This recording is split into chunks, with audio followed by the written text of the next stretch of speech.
Hello बच्चों, कैसे हैं आप लोग। तो जैसा कि मैं आपको बार बार बोलता आ रहा हूँ, चाहे नीट का एग्जाम हो या जेई मेंस का या जेई एडवांस का, उसमें फिजिक्स का पोर्शन काफी इंपॉर्टेंट होता है।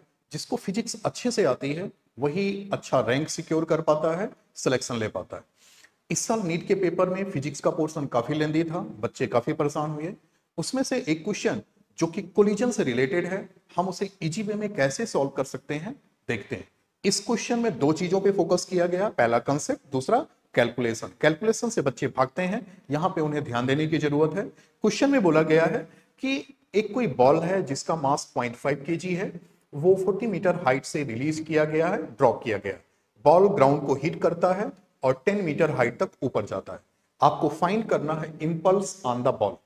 तो सबसे पहले हम लोग कंसेप्ट को चेक कर लें।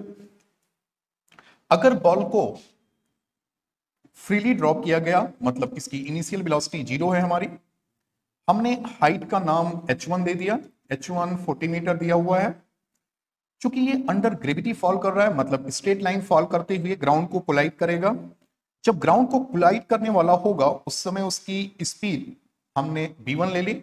अब हम लोगों ने पढ़ के रखा हुआ है कि अंडर ग्रेविटी अगर स्ट्रेट लाइन मोशन में फ्री फॉल करते हुए बॉल h हाइट फॉल करता है तो वेलोसिटी जो गेन होती है वो √2gh होती है।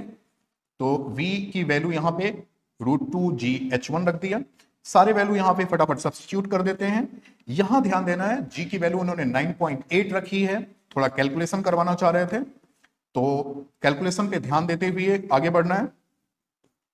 अब चूंकि ये 9.8 है तो 10 को आप 9.8 से मल्टीप्लाई कर दीजिए तो 98 हो गया, बाकी बचा 2 इंटू 4। चूंकि 98 को हम लोग 2 इंटू 49 लिख सकते हैं।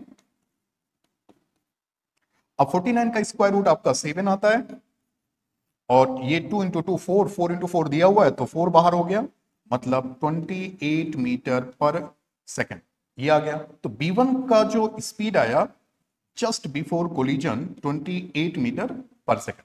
अब जब ग्राउंड से कोलाइड करेगा तो ग्राउंड एक इंपल्सिव फोर्स एक्सर्ट करेगा, जिसकी वजह से बॉल ऊपर की तरफ रिबाउंड होगा। जब रिबाउंड हो रहा है तो उसकी इनिशियल स्पीड हमने B2 मान ली, वो H2 हाइट तक राइज किया, जिसकी वैल्यू इन्होंने 10 मीटर देके रखा हुआ है। तो फाइनल स्पीड एट 10 मीटर, यहां पे उसकी स्पीड हो गई 0। अब कैनेमेटिक्स में हमने पढ़ा हुआ है कि अगर किसी बॉल को यू स्पीड से ऊपर फेंकते हैं तो मैक्सिमम हाइट जो गेन होती है उसका फॉर्मूला होता है u²/2g। तो यहां पे सारी वैल्यू हम लोग सब्स्टिट्यूट कर दें तो h2 h के प्लेस पे हो गया, u के प्लेस पे b2 हो गया, b2² 2gh, मतलब b2 की वैल्यू भी निकल के आ गई √2gh2। आप इसे डायरेक्टली भी यूज कर सकते थे, मैं एक्सप्लेन करने की कोशिश कर रहा हूं, समझाने की कोशिश कर रहा हूं।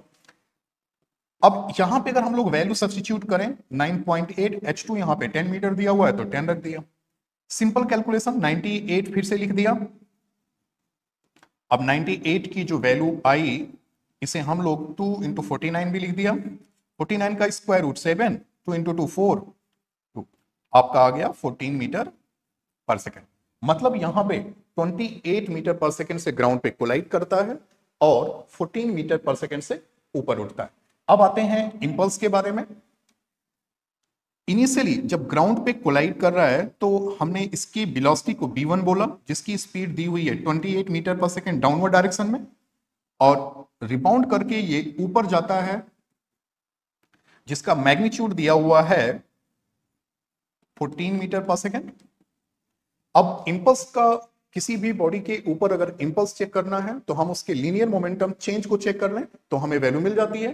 तो impulse on the ball equal to change in linear momentum, मतलब final linear momentum minus initial linear momentum. अपना यहां पे ध्यान देना है क्योंकि बॉल ऊपर की तरफ रिबाउंड हो रहा है, ऊपर की तरफ हमने पॉजिटिव बोल दिया, नीचे की तरफ नेगेटिव बोला, इसको वाई एक्सिस बोला। वाई एक्सिस मतलब इसका यूनिट वेक्टर हम लोग जे कैप यूज कर सकते हैं। तो final linear momentum minus initial linear momentum, mass को कॉमन ले लीजिए, b2 माइनस b1। अब इसको आप साइन के अकॉर्डिंग रख दीजिए। b2 यहां पे दिया हुआ है 14, तो मैंने 14 जे कैप लिख दिया। b1 यहां पे 28 डाउनवर्ड डायरेक्शन में, तो -28 हो गया। मास की वैल्यू आपकी हाफ के जी दी हुई है, तो मैंने 1/2 लिख दिया। अब 14 प्लस 28 जे कैप, ये आपकी वैल्यू निकल के आई। 14 प्लस 28 हो गया हमारा 42/2, मतलब 21 न्यूटन सेकेंड। तो इसमें कौन सा ऑप्शन हमारा सही है? इसमें फर्स्ट ऑप्शन दिख रहा है सही। ऐसे बहुत सारे क्वेश्चंस के सॉल्यूशन के लिए आप रेज फिजिक्स को पेज को सब्सक्राइब कर सकते हो, लाइक कर सकते हो, वहां पे बहुत सारे सॉल्यूशंस दिए हुए हैं। अगर कोई क्वेरीज आती है क्वेश्चन से रिलेटेड, प्रॉब्लम से रिलेटेड, कंसेप्ट से रिलेटेड या क्लासेस से रिलेटेड, तो व्हाट्सअप मेरा नंबर दिया हुआ है, वहां पे आप मुझे व्हाट्सअप कर सकते हो या डायरेक्टली कॉल कर सकते हो। Thank you.